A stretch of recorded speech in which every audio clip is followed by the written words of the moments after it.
বৈষম্য বিরোধী ছাত্র আন্দোলনে গুলিতে নিহত নারায়ণগঞ্জের আমানতের জানাজায় অংশ নেন অন্তর্বর্তী সরকারের যুব ও ক্রীড়া উপদেষ্টা আসিফ মাহমুদ সজীব ভূঁইয়া। বৃহস্পতিবার রাতে শহরের চাষারায় বাগে জান্নাত জামে মসজিদে জানাজা অনুষ্ঠিত হয়। উপস্থিত ছিলেন বৈষম্য বিরোধী ছাত্র আন্দোলনের সমন্বয়ক সার্জিস আলম। গত ৫ অগস্ট ঢাকায় লং মার্চে যোগ দিতে যাত্রাবাড়ি এলাকায় গুলিতে নিহত হন আমানত। ৯ দিন নিখোঁজের পর ১৪ অগস্ট ঢাকা মেডিকেলের মর্গ থেকে তার মরদেহ শনাক্ত করে পরিবার।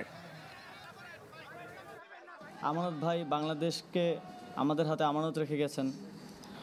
তিনি তার জীবন দিয়ে আমাদেরকে দায়িত্ব দিয়ে গেছেন এই বাংলাদেশকে নতুনভাবে সাজানোর, জন আকাঙ্ক্ষা অনুযায়ী গড়ে তোলার। আমরা সেই দায়িত্ব পালন করতে বদ্ধপরিকর। এই দুঃসময়ে, এই সংকটে রাস্তায় নেমে তাদের যে গুরুত্বপূর্ণ দায়িত্বটি পালন করেছে, তার মাধ্যমে আমাদের জীবন প্রবাহটি সহজ হয়েছিল। কিন্তু এখন সময় এসেছে তাদেরকে আবার পড়ার টেবিলে ফিরে যেতে হবে, শিক্ষা প্রতিষ্ঠানে ফিরে যেতে হবে।